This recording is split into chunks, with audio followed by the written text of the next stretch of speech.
So, welcome. Good morning. Wow. I'm really happy to see you. And that I mean that in a literal sense, because I've done some virtual presentations and then you'd only see a camera. And you hear nothing and you see nothing and you don't see people frowning or doing something else. So I'm really happy to be here. And I'm also really happy and I really appreciate that you chose my session over the other good sessions that are here on NDC. So thank you for that. And if you wonder why this butterfly is flapping his wings here on this presentation, I will come back to that. Yeah, don't take this too literal. So I showed this title to my kids, Embrace Chaos to Achieve Stability, and then they start throwing things. That is not something that you want. So please apply it only to the sense of chaos engineering. That is the topic that we are going to talk about today. So who here is familiar with chaos engineering? A little bit, great, great. Otherwise, if you're an expert, please find another session because this is not an expert session. This is more introductory of what is chaos engineering, what you can do with it. And one of the key takeaways that I want to give you is if you walk out here with the sense of, okay, I know what it is, and I think that I can dive a little bit deeper into that and try to apply that to my practices in daily work. So you know what it is because I think and I believe that everybody can actually start doing this regardless of the maturity level of your organization or your own maturity level in engineering or the things. I think there is a lot of good stuff that you can get out of it when you start doing this in your own organization. So that is something that you want to take out of that, and then my mission is accomplished. So a little bit about myself. My name is René van Osnabrugge. I work for Experimentation. We are a consultancy firm based in the Netherlands, but we also have firms in Germany and Belgium. And I help companies to do their digital transformation on DevOps and cloud. Currently working as a CTO in a governmental organization where we also try to, well, spin up these kind of practices on a very low scale, but we are trying to do that. So, why the butterfly? Because when I first heard about chaos engineering, my first association was chaos theory. Who heard about chaos theory? Okay, not everybody. So chaos theory is a mathematical model. It's a theory that is thought of by Edward Norton Lawrence. And he said, well, there is so much unpredictability, there is so much things going on that you cannot actually, even in a deterministic system, you cannot actually predict what is going on because of all the randomness of the small little things. And he explained that by this sentence: when a butterfly flutters its wings in one part of the world, it can eventually cause a hurricane in another. And well, that is something, right? A butterfly flies away and a hurricane in the other side of the world. That is something. But there is a whole mathematical model around that. And my first association here was Jurassic Park. Who has seen Jurassic Park? The first one. I'm old. Jurassic Park is a movie about dinosaurs, and there is this character there, Dr. Malcolm, and he has this idea of chaos theory. And he explains that to the female doctor, and he says, well, you put a drop on your hand and it goes all the way, and it never goes the same way. And he constantly predicts that Jurassic Park will eventually, well, turn into chaos because he says, well, you cannot control nature. Nature will find its way, and you can do everything to actually protect that, and you can build fences, and you can do all kinds of backup systems and failures, but in the end, you will be screwed. That is basically what he says. And well, this is the formula that is found on Wikipedia. So it's possible to get random results in a deterministic system. Small occurrences that are seemingly unrelated events. And this double rod pendulum, this is basically the formula that says, well, the inputs are always the same, but the outputs are a little bit different. Well, so much for the mathematical theory. You are not at the wrong conference. We are not going to talk about mathematics. First, I don't like it, and second, I don't understand it. But it was my association, and there is some relatedness between the two things, like chaos theory and chaos engineering. So where did my interest from chaos engineering come from? And that is a nice story to tell. So as you might know or might not know, I'm one of the founders and organizers of Global DevOps Bootcamp. This is the last edition in 2019. You build it, you run it. And Global DevOps Bootcamp is an out-of-the-box event. And what we did is we spun up infrastructure for 10,000 people, similar at the same time. It's an event out of the box. And our ambition was everybody should come into a community event, sit down and get to work instead of yak shaving the whole day and then the last hour maybe doing some exercises that were prepared. So we prepared Azure DevOps projects and we prepared a whole Azure infrastructure, and we did that for 10,000 people. It was about 4,000 teams. So we started by provisioning Azure DevOps team projects. Now, I don't know who has experience with the API of Azure DevOps, but if you create a new team project by the API, it's a perfect synchronous call, right? You do a call, you get a 200 okay, and that's nice. So we created the loop, created 5,000 team projects. It was all okay, but it was not okay because the synchronous call was actually translated to an asynchronous call on the backend, and it took about 20, 30 seconds before the team project was actually created on the backend.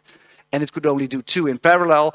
So that left me with about 2,000, 3,000 projects in limbo state. Nobody knew how to actually recover them.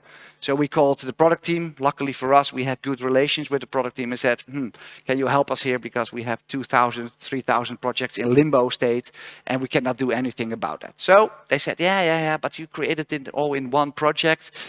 It's not in the documentation, but that is not a very good idea. Okay, well, so we created more organizations in every part of the world. We created a separate organization and we created about 1,000 projects within that region.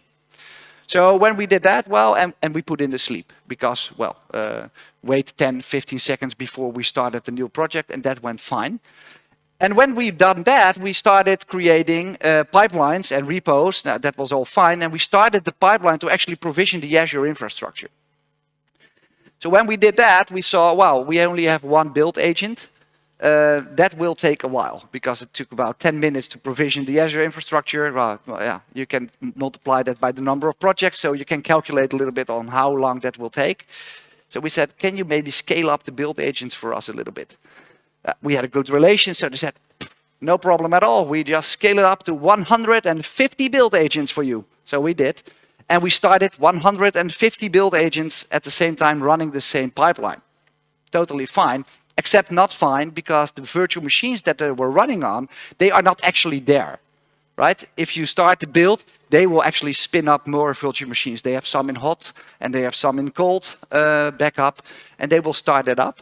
So what happens on the back end is that when you start so many build agents, they will start up the virtual machine skill sets and they will start ramping up virtual machines. But they ran out of virtual machines in that part of the data center. So they moved to another part of the data center or some other data center. But those virtual machines were not tested yet. I don't know what happened, but they were corrupt. So the virtual machines were created, the build agents were there, except all the builds were failing. So I had all my builds failing, and I didn't know what's going on. So we had contact with the team again. And what happened, there was some corruption in the virtual machine skill set, and they scaled us down to 1 again. And when they fixed that, they scaled it up. And then we took so much resources from the rest of the data center that the data center in Australia was down for half a day. So that was us. But that is maybe a good example. Then I thought, okay, there is so many things going on here. They've tested it thoroughly, but all the combinations of different things that happened during that day, they didn't test that. They could impossibly test that. And it was, yeah, for them, it was also a good learning. And for us, it was, yeah, also a very good introduction in what can happen if you run systems at scale. So you don't actually have to stand up, but you can raise your hand maybe. So I have a question for you. So have you ever suffered a major outage as a customer? So who has ever suffered that? Like a customer of a, I don't know, company or a bank or whatever? Yeah? And have you ever suffered a major outage in your own company? Yeah? Yeah. And were you ever directly involved in the fix? Okay. And you knew directly what it was.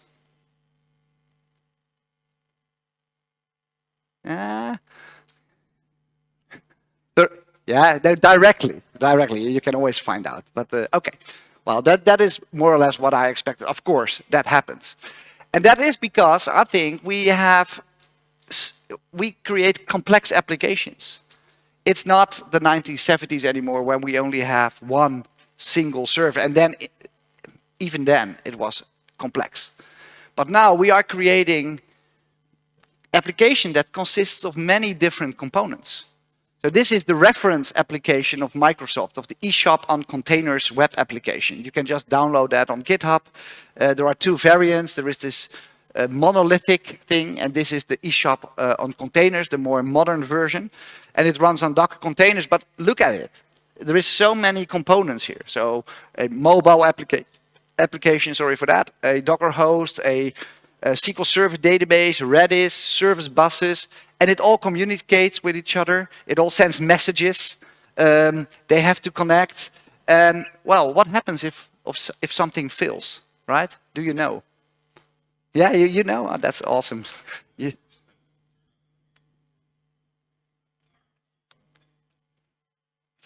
Yeah. Yeah, so there is this is our world right now, and I don't know how it is in your company, but if you are not in this world yet, you will probably move towards this world. I'm working in an organization right now. There is a big monolithic application, but we are slicing it down part by part to actually make this a bit more robust and maintainable. Then you might be thinking, well, isn't that why we do testing? We test our systems, hopefully. And yes, of course, we have tests. I don't know why this thing doesn't work, but okay. So we have unit tests. But unit tests, if you write them correctly, they really test isolated parts. You don't even have to deploy your code to actually run a fairly good unit test. So you test the assembly, you test the function. How is this specific part working? Maybe we do some integration testing. So we test if the communication between component A and component B is actually working, if they send out the right information, if the inputs and the outputs are correct. There is maybe some other variants like end-to-end testing. Maybe you do some UI testing, or maybe you do some manual testing. But testing is testing. And testing is only a part of the puzzle. So I believe that testing is a good step. You should always do that. I don't know who followed the session yesterday of testing in production. Did anybody go to that session? Yeah. So, no, well, I followed it as well. She talked about feature flags and testing in production, and well, that's where it happens, and I agree. But testing is only one part of the puzzle. So what I did for this one, I created a small demo. I borrowed this one from Mark Heath and my colleague Marcel de Vries. They created this application for a Dapper workshop. So this is a application that runs on Kubernetes, and it runs on Docker containers with Dapper on the back end.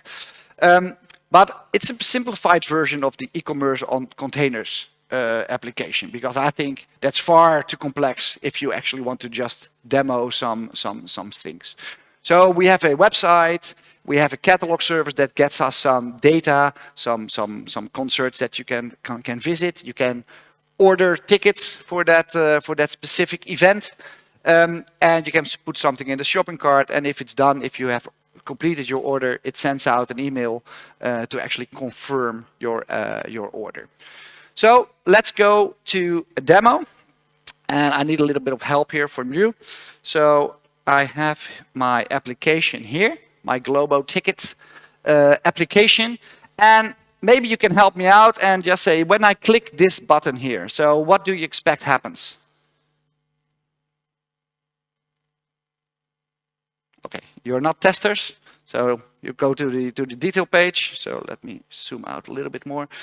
Okay, and when I place order here, what happens? Sorry? Exactly, place it, put it in the basket. And if I add update the quantity here, so what would happen? What do you expect? Yeah? Okay, and then check out. You're the only one that is testing here. Sorry? Okay, go to a form. Seems right. Okay, so I have put some stuff here. Submit. What do you think? You saw the graph. You saw my architectural diagram. Did not pay attention. Confirmation. Yeah, wow. So, very good. And then I have this mail dev box that is actually sending out an email with a pops up. So that is perfectly working fine. And I hope you were all silent, but I assume that you actually understood and expected the same behavior as this gentleman here on the fourth row, right? So I'm glad you moved forward so that you could actually help me out. So thank you for that. So this is testing, right? We are validating if we are actually if the system does what we actually programmed it to do. So that is validation. We don't gain new knowledge here. We just validate what we already know. So let's go here again and go to the website. And let's try to bring down the catalog service. So the catalog service is the service that actually gets the list of events. So what happens if I kill that application? So let me go here, and it's already told it, it's running on Kubernetes. So if I run this command, is this readable in the back for you? Otherwise it will be very, very far soon. So there is a number of containers running. So I have, for example, the catalog service. So if I copy this name of this pod here, and I will just say kubectl delete pod and then this name. And then I will quickly move over to my website, otherwise it's already up again. So go here. And then what do you expect? Oh. My music is playing again. Okay, so did we expect this to happen? Who expected this?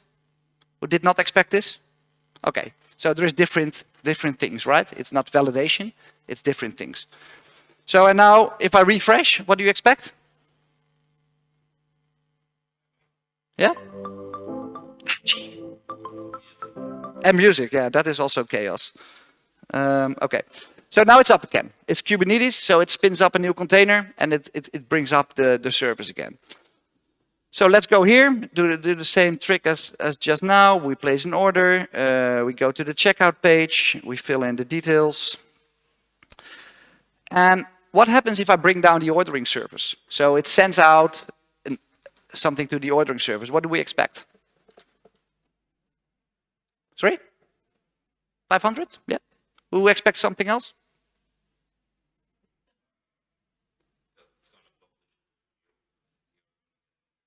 Yeah, okay, good.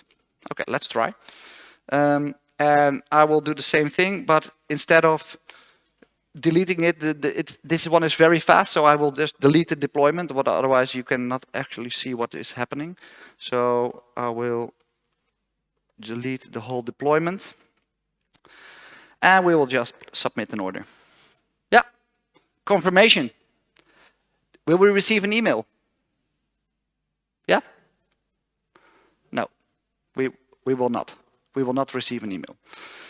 So when we bring up the thing again, so let's go, we need that, otherwise my other demos won't work. So we go to here and we deploy a new version of this ordering service. So it's being created again, and hopefully it will actually come up.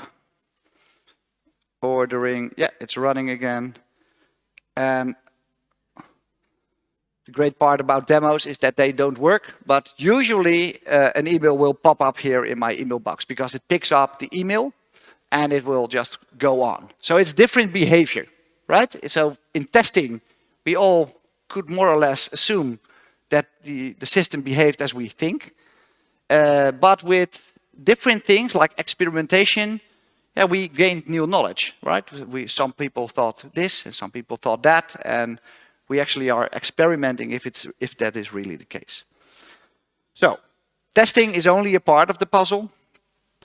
And well, experimentation is an exploration of the unknown. And we did validation with the testing and verification with the other stuff. Like we expect that the system still gives us a list, or we expect that the system actually processes the order, but we don't know for sure, right? We are doing experiments. So we are not testing how it works. So we are not testing the pub/sub mechanism, or we are not testing the mail delivery system. We are just testing if it works. Like if you open a tap, you don't care how the water ends up in your sink. You just open the tap and you're like, yeah, it works or it doesn't. And you don't actually care about the whole system behind that. That is more or less what we did. Why is this important? Because if we create systems, complex systems, and this is, well, very complex systems, Amazon, Netflix, and these pictures are from, I don't know, 2018, so probably they are much bigger right now. But there are gazillions of services and components that are actually used within these companies. So you need to know what happens. And I think that we can all agree that testing this and testing all the different combinations of things and problems that can occur in these kinds of systems, it's impossible, right, to actually test this. But you should know about things that can happen. With that comes something that we call the 8 fallacies of distributed computing. It's very old. Some people at Sun created this over a few years. And this is, yeah, like fallacies, right? We might think the network is reliable. Latency is 0. Bandwidth is infinite. The network is secure, but it's not the case, especially when you're using cloud infrastructure. The network is not reliable, and you don't have an infinite bandwidth. And you cannot always choose the best ever solution because it's just too expensive, right? And you have all these devices and network interfaces connecting to that same thing, so it's not a homogeneous infrastructure. So you need to consider that, like it's complex systems, and you have all these fallacies, and that combined makes it very, very hard to actually test. And we can actually agree on that complex systems are unpredictable.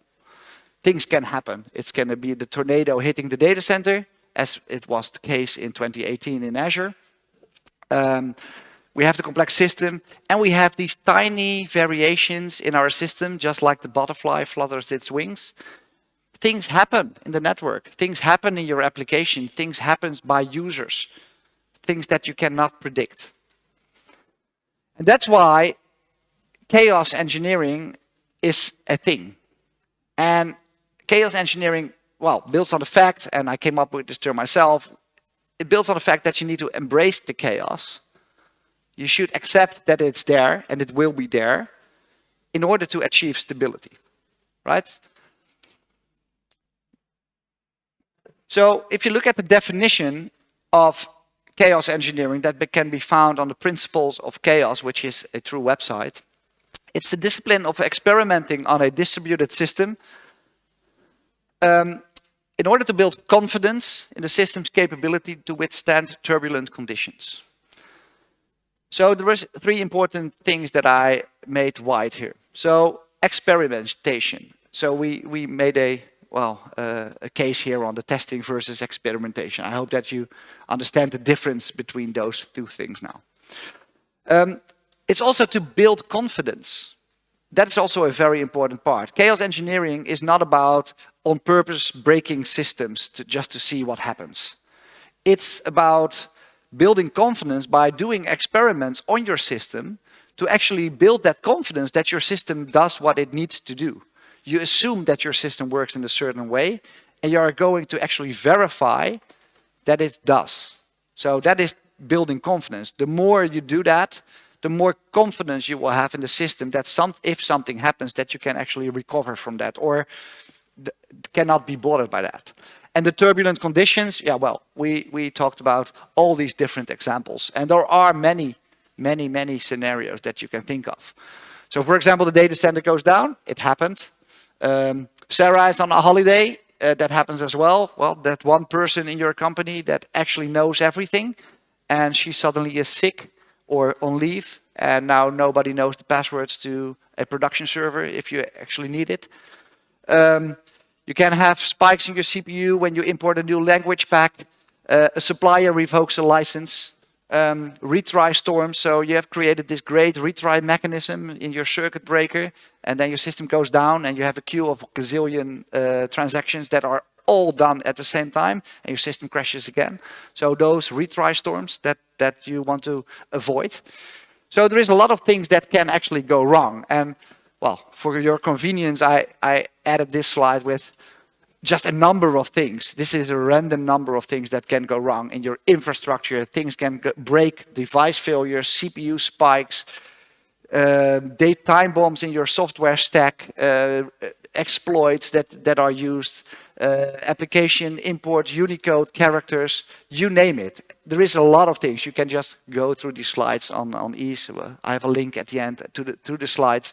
And I borrowed this from Adrian Cockcroft. He's head of engineering, I think, or CTO, whatever, at Kremlin. He used to work for Netflix. And he's a great talk also on YouTube on the Chaos Conf, where he talks about all these different things that happened in the data center. It, for them, really happened for them. So they learned a lot. So that is the question, why do we need this? And hopefully you are already a little bit convinced and primed for why you should actually take a look at this, right? Who is not convinced yet? Okay. Okay, that's good. Or you don't actually answer. That is also a possibility. But it's all about this, right? The SLA or the SLO that you agreed with your customers. The 99.9%. And you are very silent, but do you want to, well, induce an experiment, or shall I just continue? Who wants to do an experiment? Only Eldert. So Eldert, can you please count to 4 for me? Great, thank you very much. That is the number of seconds that you can be down in an hour if you have a 99.9% SLA. 4 seconds. And if you translate that to a month or a week, it's 10 minutes a week that you can be down. And that's including the nights. So if you have a more or less complex system, and you are stupid enough to agree on a 99.9% SLA with your product owners or with your business, know that you need to do a whole lot of work to actually make that. It's so easy to say, we just want 5 nines. Well, see what happens if you do 5 nines. You can be 5 minutes down per year, right? So that is what we are talking about, and that's why I always make this translation. So chaos engineering can really help building confidence and also building the, well, confidence into the SLA you actually agreed on. Because if you don't, and we are not maybe Amazon or not Delta, but Amazon, it cost them 100 million in an hour, translated to business. And Delta was down with the data center, it cost them 150 million. So that is a lot. And we are all not those big companies. But I think that if you actually are going to calculate that within your own company, you might also find that it is quite a big number that you are facing there. So, don't wait. Don't wait until that happens, but try to avoid that. So, preparing for an outage. What do we expect to happen? And then we start doing experiments. So I have this other small demo to actually show you what we can do here. So let me go back to this website. And well, as you can see, I already walked you through the website, so I'm not going to do that again.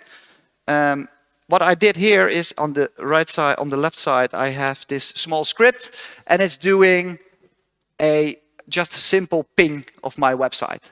Is the website available? So you can see it's giving me a 200, status 200 OK. And now we are just going to experiment. So what happens if I kill the front end? Well, let me try. So we just go here and we say kubectl get pods. I need to find the name of the front end. So this is the name of the front end. And I will just say kubectl delete pod.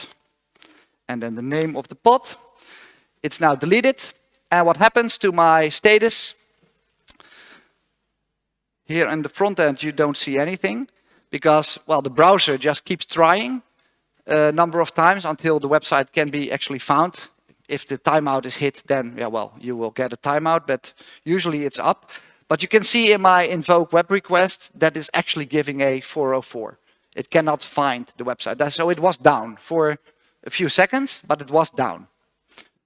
So what we can then do is we can maybe say, well, we are using Kubernetes. So let's say if we just scale this thing, make it load balanced, so make it 2 instances of the same website. So we can, for example, say scale, and we have 2, and we say deployment / front end. So we now have 2 instances of our website running. So there is here one, and here's the second one. And if I go here, it's still up. And you can see here that I'm running on the pod M7.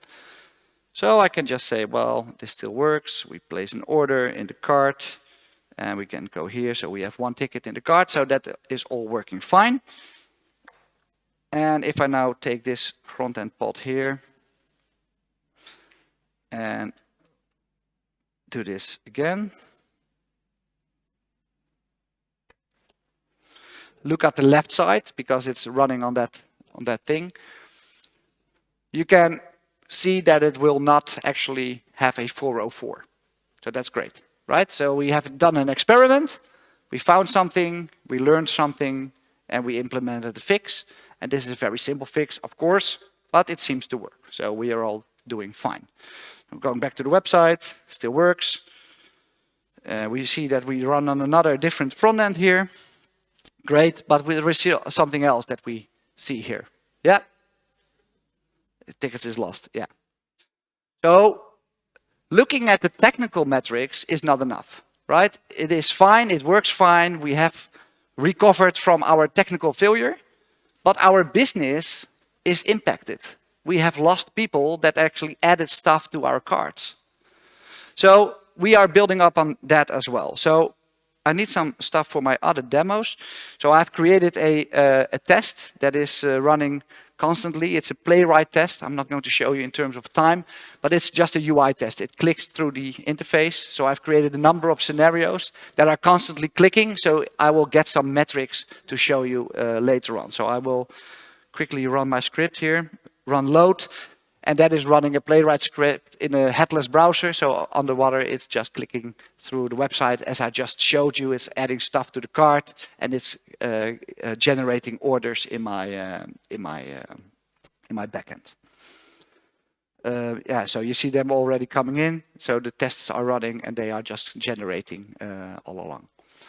So back to the presentation. Are we still good?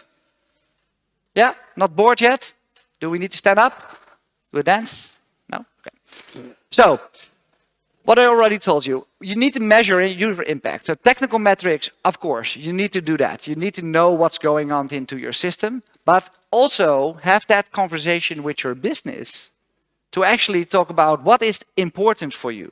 What is a very important business metrics? What things should we protect with our lives? For example, the number of items added to the cart, or the number of orders completed, or the numbers of new customers entering your website. I don't know, the business metrics that actually matter to your business. Those are the things that should be on a monitor in your office, because those numbers should be correct, regardless of the technical issues that are there. So, I already mentioned chaos engineering is not randomly breaking stuff in production. That is not the case. It's building confidence. And you can see what the impact can be if you just randomly break stuff. Like, oh, let's kill the front end, and then half of my customers are missing items in their cart, and probably they will leave after that because they think, well, I'm not going to do that again. I'm going to the competition and do it there. So it's not randomly breaking stuff. It is a very deliberate action that you are going to do. And also on that website, Principles of Chaos, there are a number of principles that you need to consider when starting with chaos engineering. So you first need to start building an hypothesis around a steady state. And I'm very surprised with myself that I can actually pronounce that word. First time right. That was probably a lucky one. But you need to have that. You need to know your assumption.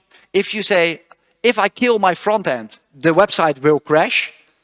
That is a good hypothesis maybe, but it's not smart to do. Because if you already know that your website will crash, please fix your website before you start doing this. And what is my steady state of the system? How many orders do we actually get within an hour? How many emails are sent? How many things? How many transactions? I don't know. The steady state of your system is important. Because only when you know that, you know when something is wrong or maybe different when you do something. If you always spike at 2 o'clock in the afternoon, yeah, that's great. But then it's not caused by the experiment that you're doing. It's always at 2 o'clock. So you need to know that steady state of your system. And then you are starting to build a hypothesis. Then you need to vary the real world events. So there many things can happen, maybe at the same time. And you have to run them in production. Just as the lady yesterday told, production is everything. But don't start there. You can do a lot of preparation not in production. And do not run all the experiments in production with all your users, but maybe use only a small segment of your users after you are quite certain that your experiment will succeed. And then when you have done that and you have actually verified that it's working, automate that stuff and run that continuously. Because it's great if it runs, but it's better if it runs all the time. Because if you add new systems, and Netflix has a nice anecdote on that. Well, they started out with Chaos Monkey and they killed random servers.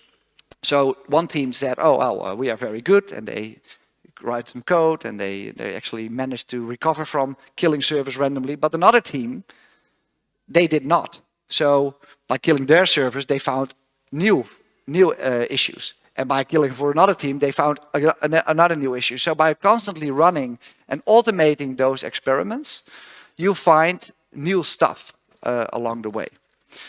And of course, the most important thing, minimize your blast radius. So don't do an experiment for the first time with your whole user base of 1 million, because probably that will impact a lot of business. But maybe start out small, with a small group, maybe people that you trust, beta testers or whatever. So how am I doing on time? Yeah, okay. So where do you start then? I assume that you're not all into chaos engineering already. So where do you start? So this is the phases that I quickly ran you through. So we start with the steady state. And in the steady state, you want to measure business metrics. Technical metrics as well, but also business metrics. So you need to prepare your application with some telemetry and some custom telemetry with things that actually matter. So in my demo, and I think I will come to that a little bit later. I will show you also in another demo, I will show you the metrics. So I will skip showing you the metrics now because that doesn't make sense. So this is what you actually will see in Application Insights. I added custom telemetry in my application. When people add stuff to a cart, I will just say, okay, number of items added to cart. When people complete an order, I will say the value of the order that is completed is this value. And that is the custom telemetry I write in my log analytics workspace. And if you then create a graph, yeah, it looks something like this. Well, this is only a small period of time, but you can imagine that if you do this for a longer time, you can have a nice trend line of this is the number of items that are usually added to a cart between 9 and 10 in the morning, between 10 and 11 in the morning. This is the steady state of my system. So this is what you can do. So you need to have that custom telemetry on the business events. So you need to have contact to your business with your business, and then build that into your application and use Application Insights or whatever tool you use, Datadog or any log framework that is out there can be used to actually generate these events and store them. So once you have done that and you know your steady state of the system, you need to start defining your hypotheses. So what is the hypothesis? How do you do that? You can brainstorm on what can go wrong, what can possibly go wrong here.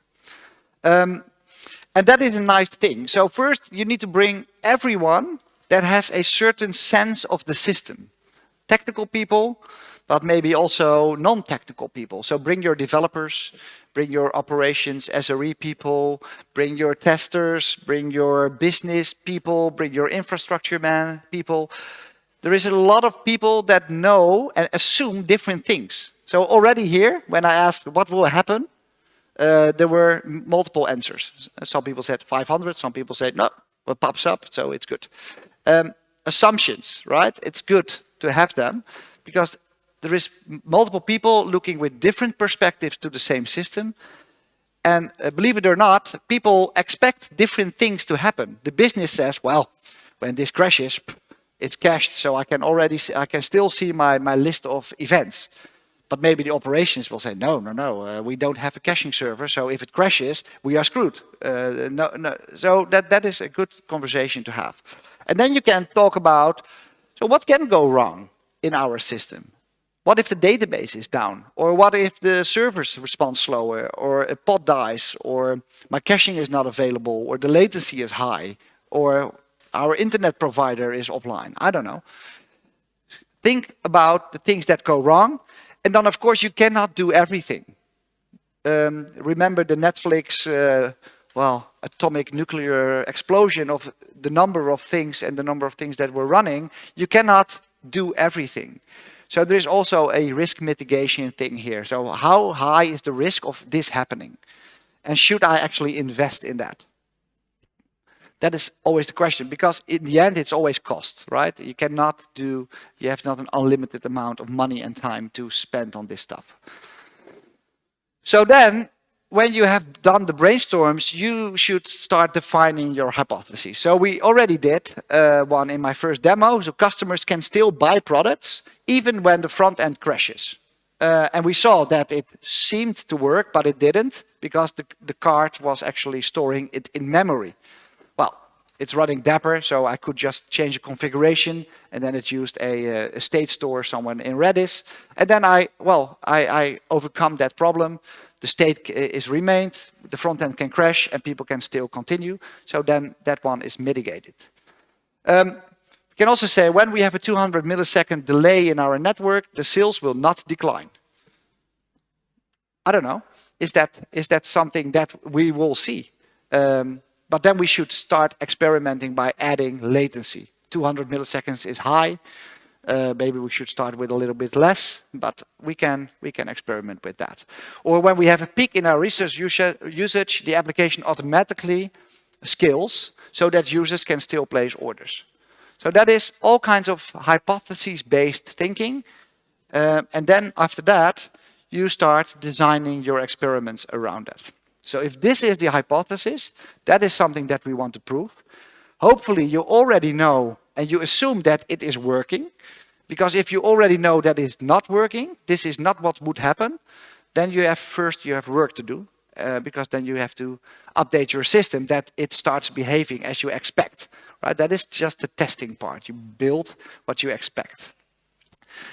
Once you have built it, you can do the hypothesis and you can start designing your experiment. This is where the tool vendors come in. So this is the tricky part, because I have some bad feelings always about tool vendors. We started out with DevOps, this great thing, where we people, process, and tools, and we all align that, and it's a culture thing. And then the tool vendors came and said, we have a product called DevOps, and now you can just implement DevOps, and then you're done. No, you're not done. It's just a tool. As is all the chaos tools that are out there. It's tools to design and execute and automate experiments. The process that you should follow, defining hypotheses, minimizing the blast radius, all that stuff around it is not in the tools. That is something that you should do in your processes within your organization. And I cannot emphasize this enough, because chaos engineering is not that popular yet. But I think as soon as this is starting to pick up. The moment that this is piling up and gets popular, everybody thinks, oh, well, if I implement the tool, then I'm done. No, you're not done yet. So there are a number of tools, and they are very important in this phase. So you can use these tools to define your experiments. And, well, there are a number of tools. Kremlin is the most popular one, and the most, I think, the most mature one. Very good tool. On top, there is a logo of Azure Chaos Studio. So Azure is now building a product. I think it's still in preview, or it's just out of preview, but more or less in between. But it is a tool that can actually help you also in defining experiments, things running in parallel.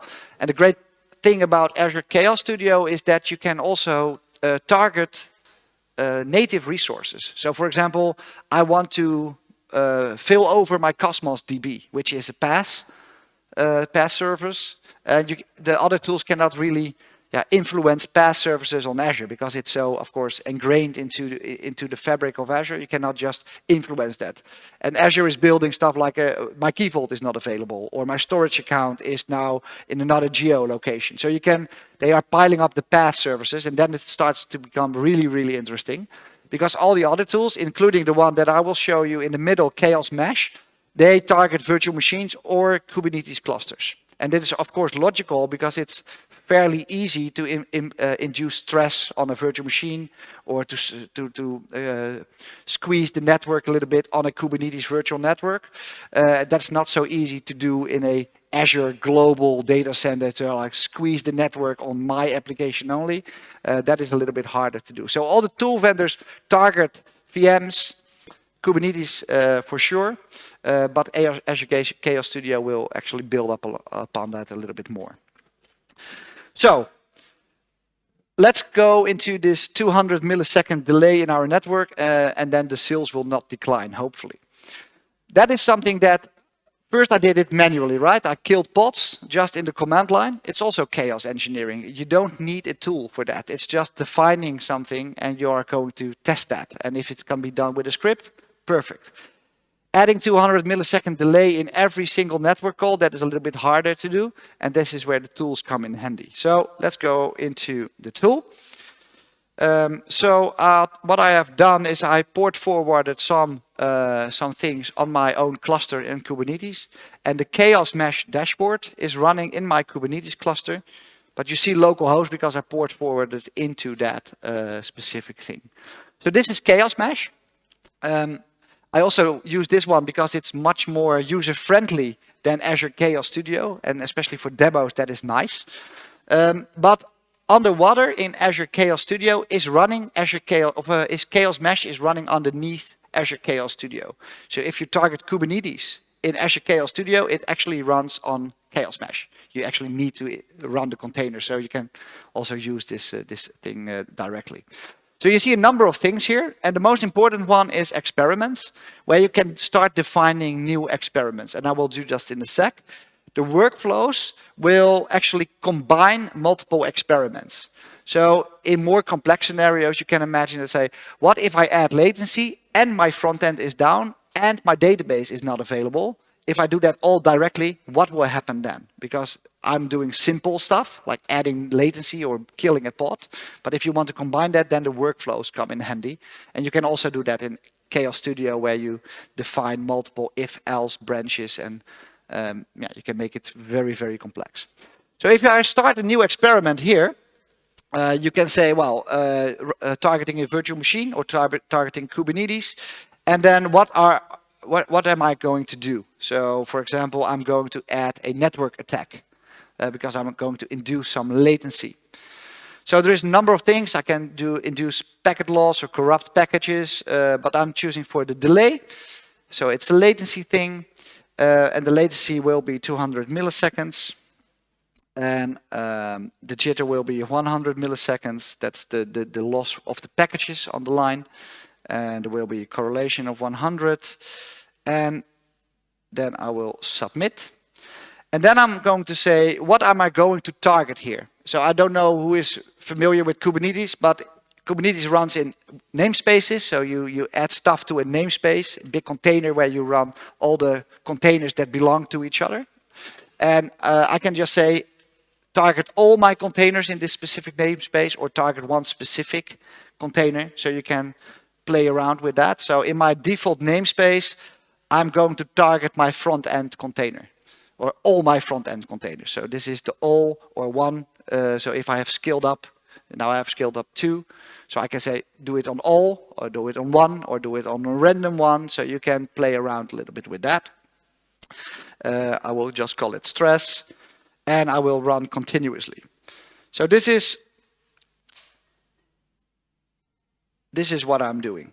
So now it is injecting chaos into my system, and now it starts adding latency to every single call. Strangely enough, I cannot get this to work in my website. You cannot see it. I think it's because of caching and the ASP.NET framework that does all kinds of intelligent things. But you can definitely see it in the metrics. So this is my live request. So this is the live metrics of my application. And if everything goes well, you can see the request duration going up a little bit. Yeah, so there it goes. So it takes a little while to induce the latency, but you can now see that the request duration here on top, it's now going up. So this is the live metrics, right? And you see the CPU still going fine, and that's it. What you also can do, and that is where the business metrics come in that I promised you. Of course, you need to start looking at your business metrics. That's what I told you, right? It's the technical stuff is fine, but what is the impact on my business? So I've created this query, duration versus orders. And the worst part here is there is a little bit of a delay here, so it might not be visible, but then you should believe me or just look at the picture that I will just show you.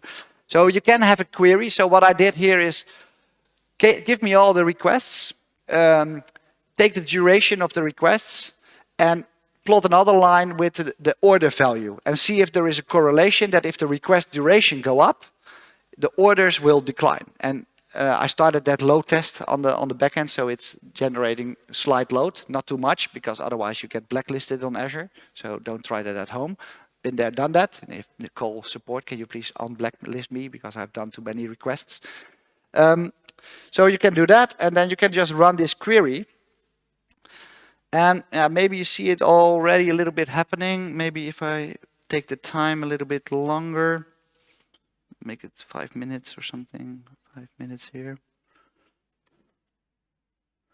Yeah, so you see it a little bit happening, but the duration line is the red line. So you see it slightly going up. It will be a little bit higher in a few minutes, but you see the orders already going down, right? The order value is already going down. So that is, make sure you have the right business metrics in place. You have the right instrumentation in place in your system. And then try to make these queries in such a way so that you can see the correlation between the things that will happen. You introduce latency, what will happen to my order value? So this is, well, you should, eventually you will see them cross and say, well, the order value is almost 0 and the duration is going up.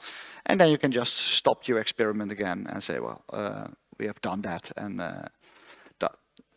done. What's also nice about this tool, I do it now with the UI, but you can just say YAML. It's just a Kubernetes YAML. You can just say apply this YAML to my Kubernetes cluster, and then it starts running. So you don't need this UI to actually do all your experiments. Make sense? Cool. Okay. So let's go back to the slides. So this is, in case my demo did not work, this is just a picture of the same thing. You can also see that the duration is up and the order value will decline. Important, always be able to abort. This is something that you won't test in production. Do this in all the other environments that you have. But make sure you have a scenario that if it goes mayhem, if it goes havoc in your system, and you see that your orders decline big time, and make sure that you have this big red button so that you can abort the experiment and that everything goes back to normal. And make sure you test that up front, because otherwise you'll find yourself in a position that your whole server park is down, and well, nobody can work anymore, and you lose a lot of business because you did the chaos experiment. So this is something that you should really think about. So once you have done that, you start learning, right? You need to start learning. You don't want to make the same mistake over and over and over again. This gift goes on forever. So you need to learn. You need to fix the problems that you find, and you need to embed it. So learning is about how fast did we detect our problems? How fast did we recover? Do we have the right metrics in place? And very important, do not blame. Use the blameless review, or blameless post-mortem tactics. So have a conversation, build a timeline of what happened, and just call out facts. This happened, this was the information that was present at the time, but not, it was because of you that you did not do that, that's why this happened. So that is the blameless part. You can always use that in everything, that also retrospectives and all that stuff. Then you implement a fix, of course. If you find something that doesn't work, create a fix for that, and then rerun the experiment. So this is where the automation comes in handy. This is where also the tools come in handy, because you define your experiments there, and you can just rerun them. Even better, store your experiments in code, in YAML, put them into your source control system, and then start running them from there. And then, of course, embed them in the culture. Because it's not only you who should do this. If it's only you, then probably you should consider stopping that. Because it's not something that's only for you. It's for the organization. So everybody in your organization should be aware of this chaos engineering. That there is, for example, a game day on which you, once a month, do all your chaos experiments. So that everybody knows this is the day that we should be extra alert on things that might or might not happen. And you should help people onboarding that, so that you can eventually create continuous chaos. I talked about everybody can do this, and regardless of the maturity level, you will find, of course, that if you are putting your systems under stress with all kinds of chaos, probably your architecture will need to be a little bit modified here and there. You need to be aware of these fallacies. You need to be aware of things that might happen. So async communication, putting queues in between requests, idempotent API so that you can redo them over and over again, isolate your workloads, implement circuit breakers so that if you, if there is too much going on into your system, that it actually falls back to another implementation, and then be careful that when it flips back that it's not retry storms over and over again. So you need to start thinking about resilient architecture patterns in your application, and that is not something that is just for everybody, right? That is, you need to have the skills and the expertise to do that. Everybody can learn, but that is maybe a step that you will maybe dive into. If I look at the organization that I'm working now, this is stuff that all the people there should still learn, because they are always working on-prem. They are now moving towards cloud, and they suddenly have to deal with all these unreliant and unreliable systems underneath.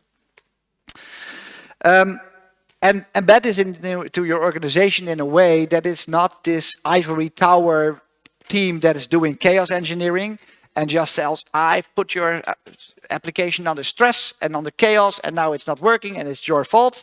Then probably everybody will stop with that chaos, but help them create reliable systems. Coach them, help them, and put them up to speed with this stuff.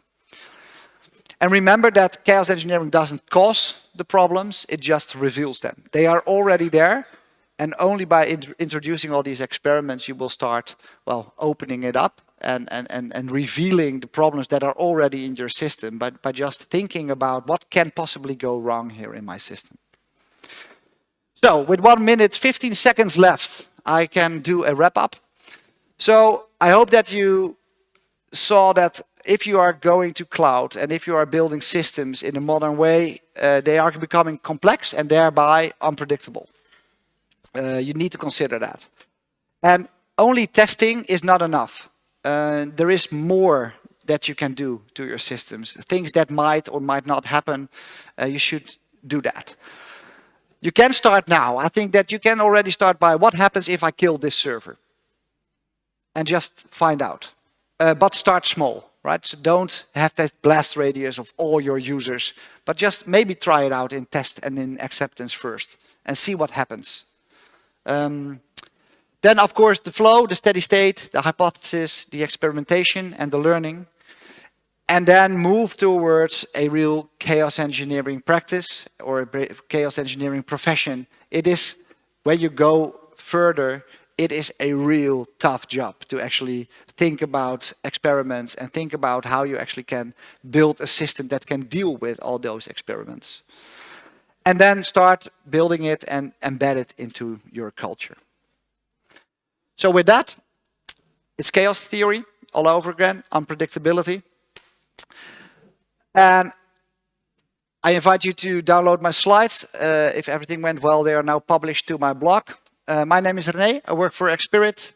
I will be around here for another hour or so before I have to catch my flight. I thank you for your attention. I hope you liked it, and thank you very much.